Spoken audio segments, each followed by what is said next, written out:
handle the truth.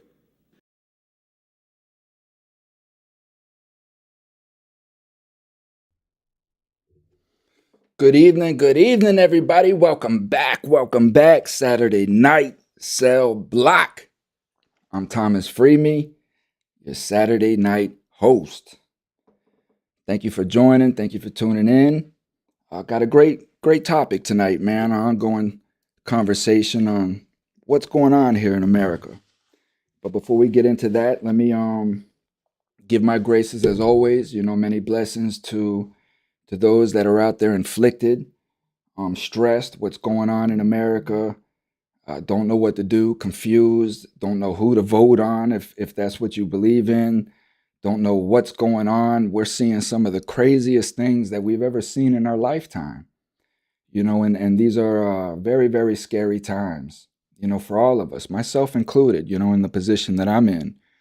So hopefully that this show may bring a little bit of context as to what's going on in America, on what I feel is the truth from my life's experiences of living in America for 48 years, being incarcerated for a large portion of that, being in the custody of the state, being in the custody of the federal system, and seeing the things that I've saw going through that system, taking the federal government to trial, taking the state to trial. So I have a lot of experience when it comes to the underbelly, right? The stuff that's hidden beneath the blanket of America. So that's the context I'm going to be speaking from. And for me, the only thing that makes sense in my life is the conclusion that I'm going to unfold in tonight's show. So for those that are out there feeling that kind of infliction, just the only thing that I can say is like what I do each day is put one step in front of the other. Put one foot forward and just deal with what's in front of you. Don't mind what you hear on the news, what your neighbor says, what Putin says, what Cheese says, what anybody says. It has no impact on your life until it does. And until that moment does come, then you can deal with that at that time. And you have to have faith in your knowledge and your experience and confidence in yourself that you can handle that situation, no matter what it is, when it comes to you at that time. But we can't sit around worrying about that stuff, planning for it, because I'm a big believer in manifestation. So I believe, a lot of that stuff is brought into our cipher, which is a good segue into tonight's show. I'm going to run for about 30 minutes tonight. At 8:20 precisely, I'm going to be tuning in with Andy to check on his status. There's an important update on that. Excuse me. We need the listener support, man. Again, here we go. Criminal justice advocates. All I hear us say is, man, we need awareness. Man, we need publicity. Man, we need to get a hold of Kim Kardashian. Man, let's get a hold of Oprah. Let's get a hold of this one. Donald Trump. All these people. You have a man running across America to set a world record, and he's doing it all for, as you can see up on the screen, the F8 Foundation. You see what the F8 Foundation stands for. So here it is. We have the awareness, we have the publicity, we have everything that we need, and now this man needs our help. He's running for us, and he needs our help. So again, I'm going to bring him on at 8:20 to discuss that.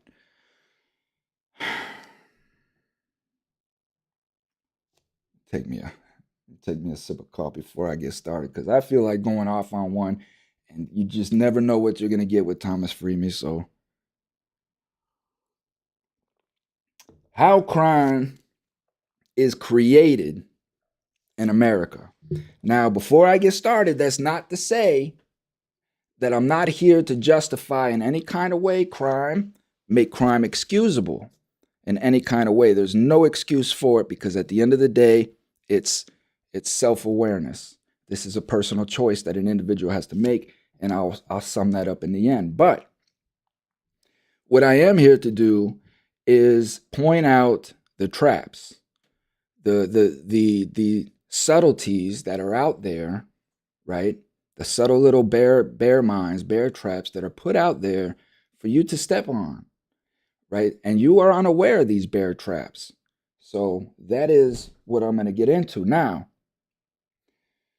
Let's get into the compliant mind versus the free thinker. Let's understand this for a second, because me being a returning citizen, right, I get a lot of slack from people who has never had altercations with the police.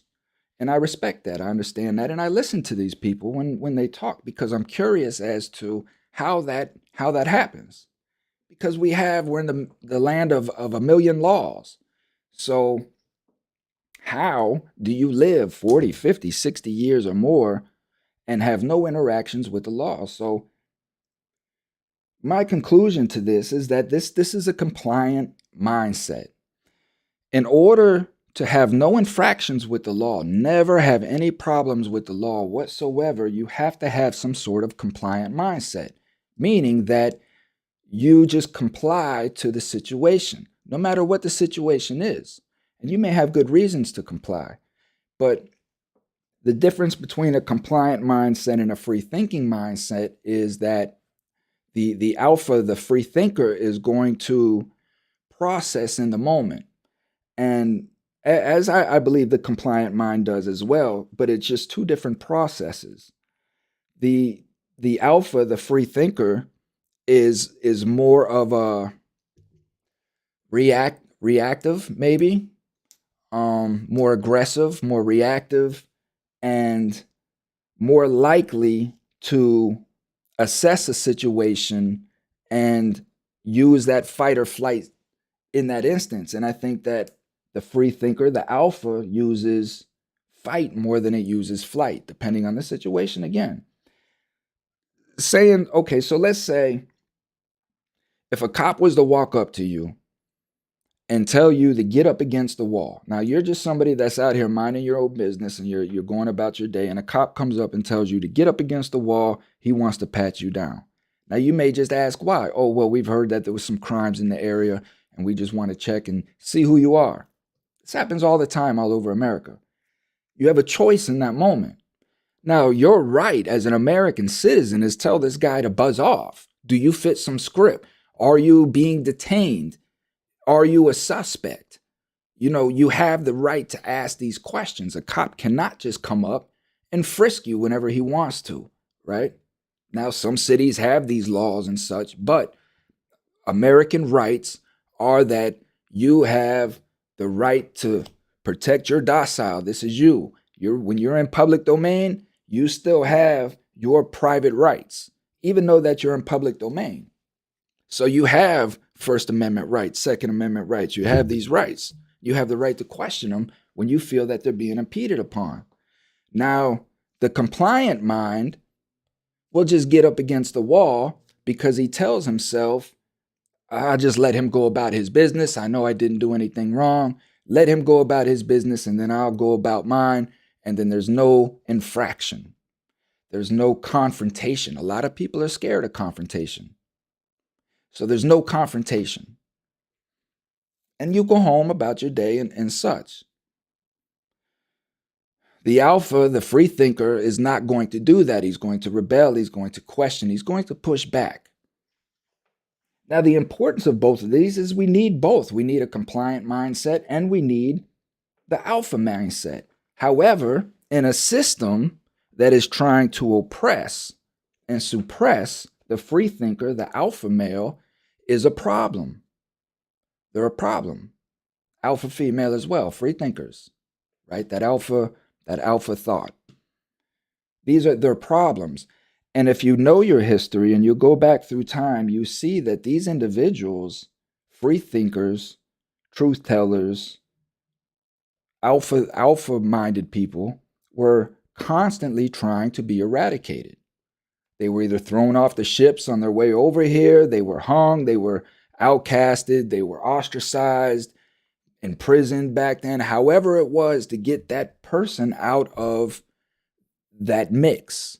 Because what happens now is me being the outspoken leader, the one that questions things, If I'm in a room full of compliant people, they're going to make a decision as to who they're going to comply to, depending on the leadership of that alpha person, right? So if you eradicate that alpha person to where there's only one alpha in the male, then you have a room full of compliant people. And this is what's going on in America.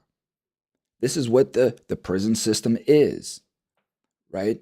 To incarcerate those that do not comply. Hence the phrase comply or die, right? And we see this time and time again in so many of these cop videos where they will not stop until you comply. They will shoot you dead or put you unconscious if you do not decide to comply. That compliance is going to come in somewhere, whether they're holding you down, spraying you in the face to finally you just give up and give your arms and let them cuff you and throw you in the car. However it goes down, you will comply or you will die.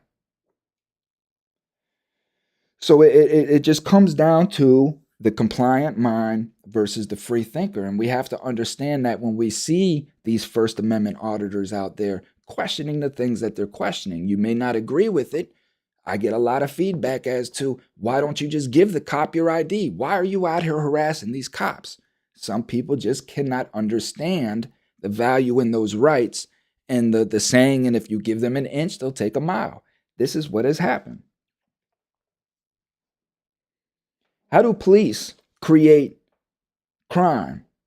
Police create crime by coming into the communities with their aggressive manner. They're already coming on an aggressive scene with an aggressive mindset. They're trying to attack fire with fire. And that may work in some instances, but that don't work in all instances. And it's the cop's professional duty to understand when to apply and what to apply. A police officer is supposed to be a professionally trained individual who is in control of their emotions. They're supposed to be in control of all situations. This is how we hail these people, as people that are professionally trained to control themselves in high toxic situations. But that's not what we have. That's not what we have. We have cops who are reacting to the situation, and a lot of times they're reacting to the call. They're not even reacting to the situation. They're reacting to the call. They may get a quick call over the radio, officer, whatever, blah, blah, blah, blah. Bam, that adrenaline hits them. They already start coming up with all kinds of past experiences or whatever in their mind as to what they're getting ready to go into. So they're already geared up coming into the action. A lot of times cops will arrive on the scene of something that may already be dying down, but they re-escalate it.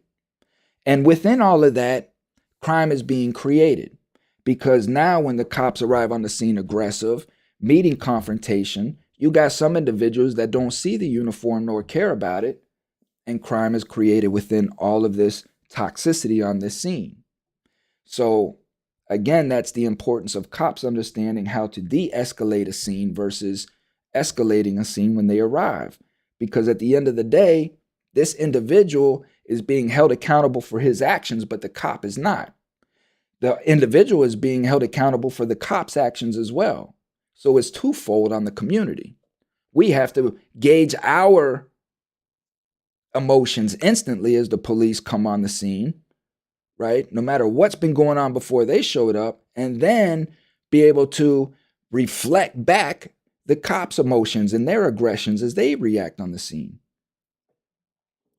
Again, it's whether you just have that compliant mindset in that moment or not. When we get into how crime is created in the community by the community, when we look at redlining and we look at the zoning laws and the structure, and we see that, the poor community is just littered with cash businesses, cash on hand businesses, pawn shops, gun shops, liquor stores, strip clubs, all elements of crime and escape, liquor stores, right? You can go down Martin Luther King Boulevard, any Martin Luther King Boulevard, and see 100 liquor stores when you get into the poor community. But if you get into the rich community, you may only see one, right? And that's like at a Walgreens or somewhere, or a nice upscale liquor store, but they're not littered up and down the street like they are in the poor community. Gun shops, things of that nature. So when you have an area that's highly oppressed, with the poverty that's going on in America right now, you're going to have a lot of frustration in that area. You're going to have a lot of concentrated frustration and hopelessness in a small area that's littered with strip clubs, lustful women. You go in here and see these young women. If you go into today's strip clubs, it's not even about dancing. There's no class to them. No, it's not even about class. You're instantly attacked to go to the back room and spend $500 for a sexual favor, right? They're just whorehouses, frankly, right? So you're surrounded by these young, and most of them are addicted to their own thing, and you're surrounded, and then you have to go home, and maybe your wife in your own mind has lost the attraction that she once had, so you're looking at these women constantly fiending, and now you're aggravated that you have to go home and look at your wife, or it's just creating these toxicities that allow you to go, there's a gun right down the street to end this. There's liquor, there's drugs right here to overdose yourself if things get too hard. There's just a mass amount of negative, toxic escapes in a very small, concentrated area. You don't find that in a rich community. It's not spread out evenly. It's all concentrated in the poor community, right? And then what we'll do is we'll label that one small area a high risk, high crime area. And that changes the laws as far as the cops, going back into how the police, because now these police know that they're going into a high crime area. And a lot of those charges, the time is doubled, right? So again, it creates a lot of unnecessary aggravation and stress on both the police and the community. When we get into the marketing, how marketing, radio, TV all create crime is, again, we confuse our children because we glorify violence constantly on every channel is glorification of some sort of violence, some sort of toxicity. And we laugh about it, we roast it, we glorify it, we make movies out of it. And then when our children go out and try to imitate this crime, we punish them. We look down on them and we shame them. Look how we treat our returning citizens, right? We shame them, but yet we glorify the crimes that they commit. We'll sit there and eat popcorn and cheer on the crime, but the criminal is a horrible person and deserves to spend their life in torment. So at the end of the day, as I wrap this up, and we'll get into it to Andy here in the next 2 minutes, right? All of that goes to say these traps are there, but at the end of the day, it's up to the individual. It's up to that specific individual to make that choice to fall in that line. And there are no excuses. You have to know yourself. You have to know your triggers. And you have to understand that crime is being created for a purpose. Crime pays bills. Crime puts plates on people's tables. Crime sends people's children to big name universities. Crime gives people 6-figure and sometimes, in some cases, 7-figure jobs. So crime is a necessity to a lot of people, and a lot of people are waiting on us to commit these crimes. So, I tell you that these 6-figure and 7-figure individuals aren't committing the crimes, so they're waiting on us to commit the crimes. And they have to give us a little boost, a little carrot stick sometimes, for us to commit these crimes so that they can continue to send their children to college. So keep that in mind the next time that you want to commit any crime, that is exactly what they want you to do. And this is why I will never commit a crime again knowingly. I will never knowingly go out and just commit a crime. So keep that in mind. I know this was a little short, it was a little brief, but I speak on this subject many, many times over many shows. You can follow me on TikTok. You can follow me. TikTok's my most active. You can follow me on Facebook. You can hear these messages daily. You can converse with me. You can debate with me. just come respectful. Understand that we're American citizens, and this is all for the concern of our nation. We're just trying to fix what's going on. So let me get Mr. Andy on the phone.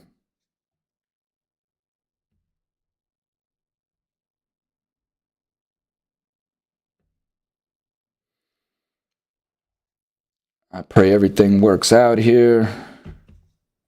I've never done this live in the middle of the show, but let's see what we got going on here.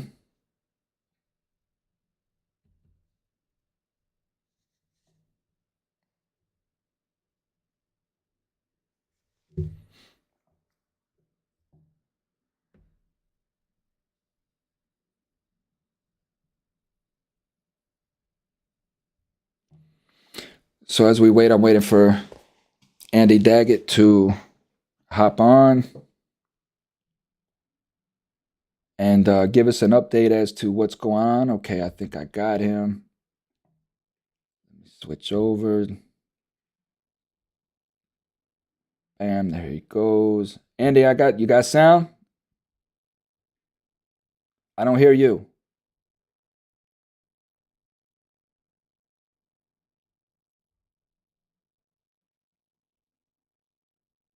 Nothing.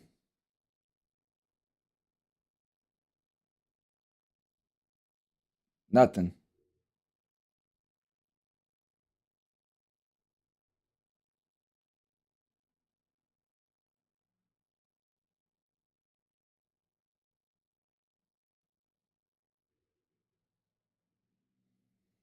Nada.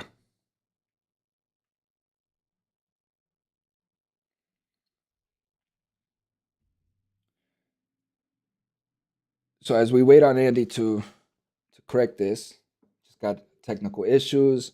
Andy is 1 week into his 5,000-mile run, and we've ran into a snag. He's been down for a day or so. We're gonna find out here shortly, but we need your help. Again, as I said at the beginning of the show, he's doing this for us, and it's now we need to show our support in what he's doing. Still nothing, partner. Let me hang up and try to call you right back and see if that works.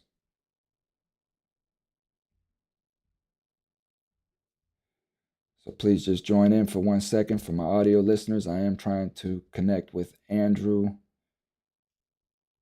Daggett and find out exactly what's going on and how he needs our help here.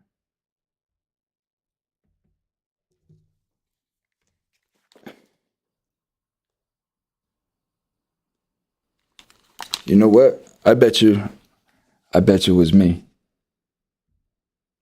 I bet you it was me the whole time. Watch.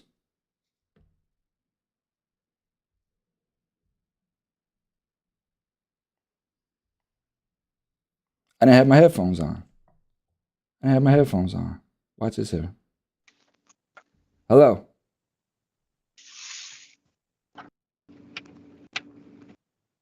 Hello. Can you hear me now? Man, I can hear you, man. You know what the issue was, man? Don't be mad at me. Don't judge me, Andy. Don't judge me. I didn't have my headphones on. I heard you perfect. I was like, what's going on? I don't know. I didn't have because I was running the show without the headphones. But then when I knew I was connecting with you, I just put them on, didn't turn them on. So anyhow, how you doing, man? Feeling good, man. A little bit of a snafu, but prior to this, just been kind of getting in the groove and building up to it.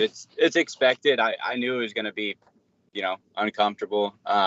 Going from essentially working construction, and I run throughout my day on my free time, but not this kind of mileage. So I just knew it was just going to be kind of long days, and it's you against you out there, and you just got to suffer it out.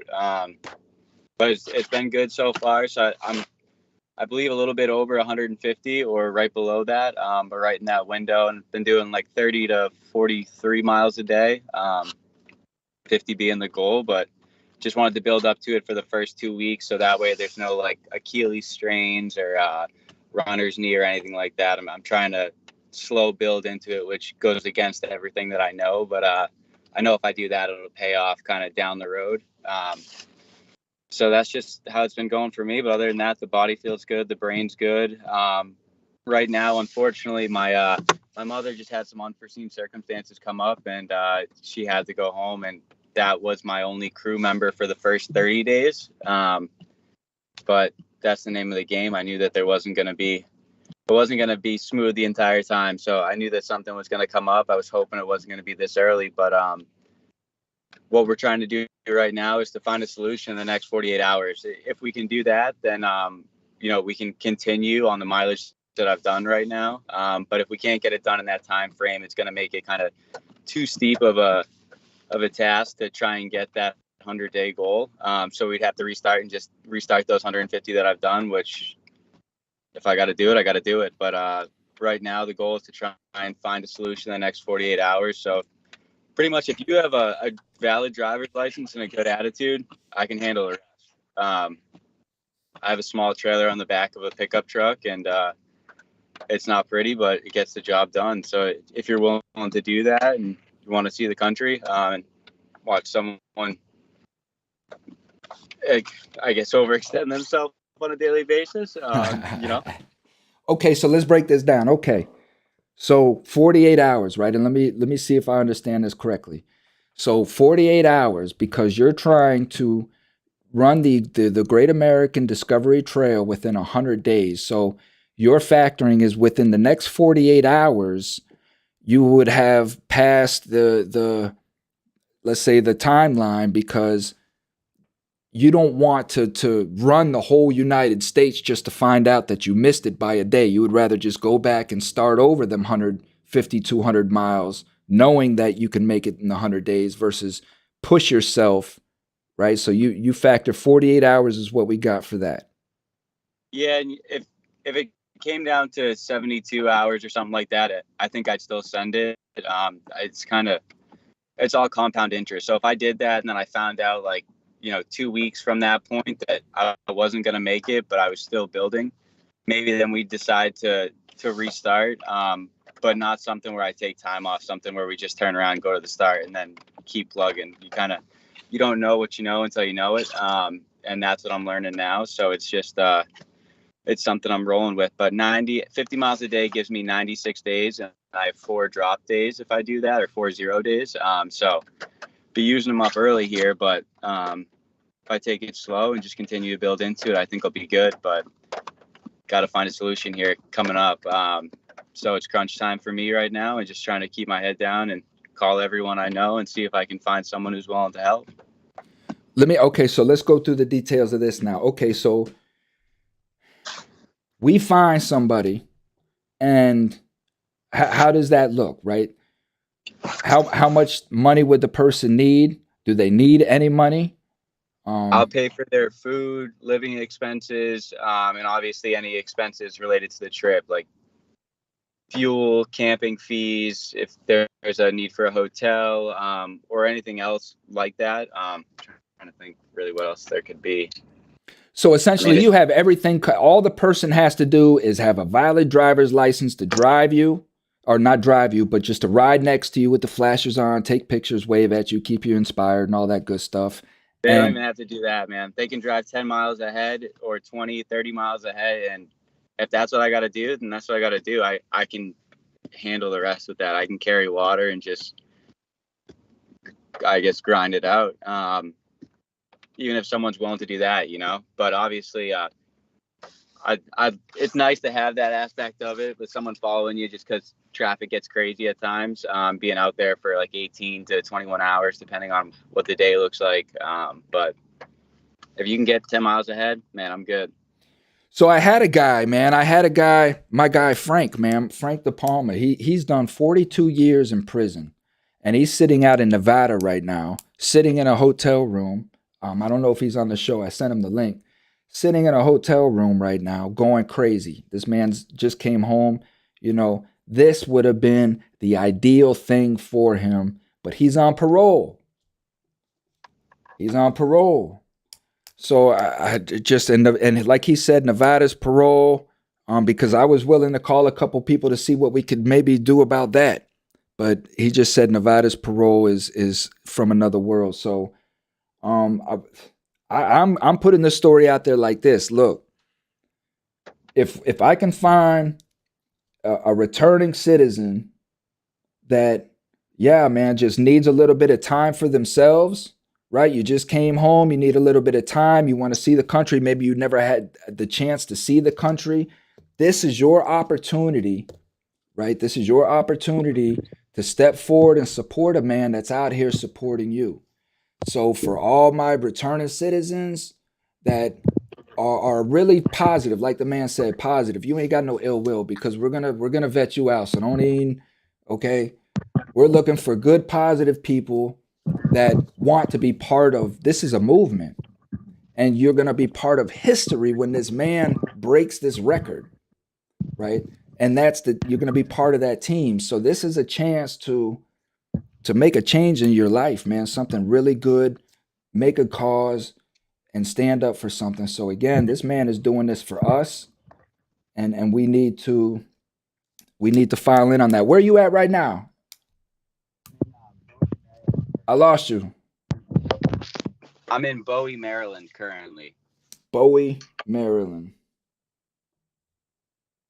Okay. I think you're not too far from my partner that's out there somewhere, man. I'll have to hit him up. He may not even know somebody. The next 48 hours, I'm on it, Yes, homie. sir. And if we got to fly him out there, we'll figure that out too. If we got to get somebody a flight out there, we'll figure it I'll all pay. out. I'm with you, and if we'll do it. If I got to pitch in a couple dollars to get it done, we're with you. I'll do whatever I got to do because I'm one of the ones I see an opportunity here, and I'm one of the ones that's been yelling, man, we need some publication. We need something big to happen that we can stand behind. I know this is it, so I'm 10 toes down, partner. You let me know. I'm gonna keep plugging on my end, and I'll just we'll stay in contact, and we'll get it done. Absolutely, man. So 48 hours is what we got, people. Andy, go. Hey, real quick before we go, for the runners out there, I saw in some of your pictures on Instagram, which you guys can follow along on Instagram. I put the post on everywhere on Facebook and everywhere, but you are burning close to 4 to 5,000 calories each day that you run, right? So I miscalculated that. It's really like 9 to 11,000 actually. Okay. So I'm taking a protein shake when I get up in the morning, then I pretty much just like put my shoes on and start walking, eating breakfast, and then I'm just running and eating throughout the day. If I can hold it down, I'm trying to get calories in right now. I have you somebody right here. So Angie's saying if you cannot find someone ASAP, send me to fill in temporarily. So I'll because I know who this is, I'll connect with Angie and see how much temporary is, at least to get you on the road and running. That would be amazing. You know what I mean? So Yeah. I'll connect with her right after the show and see what that kind of looks like, and we'll just keep working it from there. So continue with your calories because I know this is important for runners because they don't get the chance to run 50 miles. Yeah, it's something where I'm not worried about the speed of the mileage right now, but more so just getting it in. So depending on the elevation and kind of just how blown out I am from the day prior, it can be anywhere, like I said, from like 16 to 20 hours ish, 21 sometimes if the weather's bad and there's some navigation stuff. But that puts me at around 9,300 to like 10,800 calories a day. So if you go negative on that, your body's just kind of eating itself from the inside out. Right. So right now, anything that I can get, and my diet's it's crazy what your body starts to want. That's outside of the norm. You know, it's like 9 a.m. and I'm craving like a pickle and fruit or something like that, and I'm like, this is a disgusting combination. I don't know what's happening here, but it's what my body wants, so I got to give it to it and just keep plugging. That's amazing, man. That's the body. The body's amazing. That body's amazing. It is So, truly. all right, man. Let me work on this, man. Go get you some rest and eat you some pizza and some get you some spaghetti and some meatballs and some French bread and stuff, man. Yes, sir. All right, I'll connect with you, Andy. Look forward to it, man. Take care. Thank you. Yep, thank you. Peace.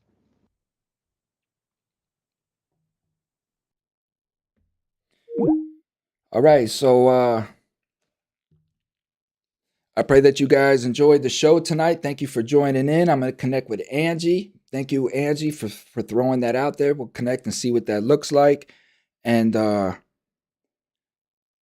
back to what the show was about, the moral of the story, at the end of the day, we have to make that decision as to whether we're going to do right or we're going to do wrong. And in today's environment, we have to understand, we see the looting going on in Walmart. We see the looting going on in Target. Walmart's pulling out of Chicago, which is going to affect a lot of families, of course, who don't want to be involved in that foolishness. And what we have to understand is that our communities are under attack. Our communities are under attack. We have to be protectors of our community. On TikTok, I'm getting a lot of feedback as to what can we do? What can American citizens do? So, to leave you with the solution, do what I did. Do what Miss Angie Hatfield did. Do what my friend Miss Yvette Harvey did in joining Coming Home Coalition. Understand that there's a problem in every one of our communities in America right now. And we need leaders. America has done everything that it could do to strip leadership out of the communities. The government wants to be the only leader. And we have to start providing leadership back into our communities. We have to start town hall meetings, start gathering citizens within your community and getting them to understand that we have to start beefing with each other. One, we have to stop selling poison to each other and stop using your neighbor to try to make a living, right? And stop arguing with your neighbor. Figure a way to coincide and to come together, because at the end of the day, you may need your neighbor. So it's starting to come together and provide the talks as to why they have us arguing with one another. Let bygones be bygones and start a new day. Find ways to respect one another, appreciate one another. You don't have to like one another, but you just have to socially get along and respect one another, knowing that we're American citizens. So this is where it begins at. This is where it starts at. Keep your children close to you. Make sure that your children are abiding by what the parent says only.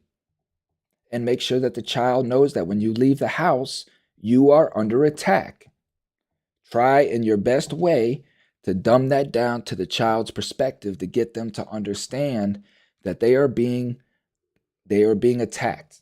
They are being marketed to. So with that, I leave my fellow Americans, we the people. Again, all of this is for us. My channel is for us. This is we the people speaking. I'm in the community daily, just trying to get these words out and trying to stop us from attacking one another and start understanding that we have to start building one another back up again, having pride in each other, love for each other. So with that being said, be your best self when you get out into the public. Do your best, be your best. And until Thursday night, we out. Stay blessed. One love.